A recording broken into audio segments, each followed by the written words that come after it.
ജില്ലയിൽ ലഹരിമരുന്ന് വിൽപ്പനയും ഉപയോഗവും തടയാൻ ശക്തമായ നടപടികൾ സ്വീകരിക്കുന്നതിന്റെ ഭാഗമായി മലപ്പുറം ജില്ലാ പോലീസ് മേധാവി ആർ വിശ്വനാഥ് എസ്.പി.എസിന്റെ നിർദ്ദേശപ്രകാരം ലഹരിക്കടത്ത് സംഘത്തിലെ ചില കണ്ണികളെ പോലീസ് നിരീക്ഷണം ശക്തമാക്കിയിരുന്നു. ഇതിന്റെ ഭാഗമായി പാണ്ടിക്കാട് തമ്പാനങ്ങാടി സ്വദേശി കാഞ്ഞിരക്കാടൻ ഷിയാസിന്റെ വീട്ടിൽ പാണ്ടിക്കാട് എസ്.ഐ ദാസിന്റെ നേതൃത്വത്തിൽ പാണ്ടിക്കാട് പോലീസും ജില്ലാ ആന്റി നർക്കോട്ടിക് സ്ക്വാഡും ചേർന്ന് പരിശോധന നടത്തി. പരിശോധനയിൽ 14.5 ഗ്രാം സിന്തറ്റിക് ലഹരി മരുന്ന് ഇനത്തിൽപ്പെട്ട MDMA-യും 6.2 ഗ്രാം കഞ്ചാവും പിടികൂടി.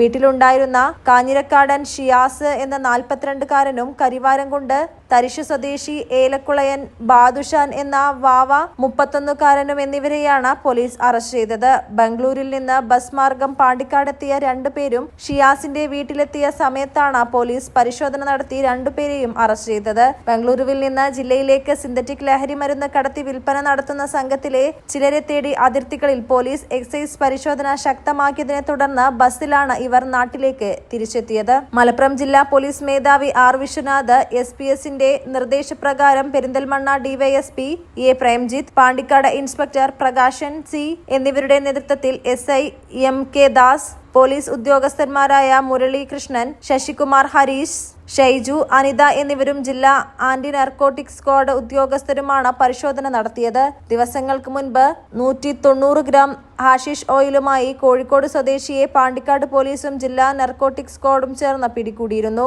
ലഹരിക്കടത്ത് സംഘങ്ങൾക്കെതിരെ നടപടി കടുപ്പിക്കണമെന്ന് പെരിന്തൽമണ്ണ ഡിവൈഎസ്പി എ പ്രേംജിത്ത് അറിയിച്ചു.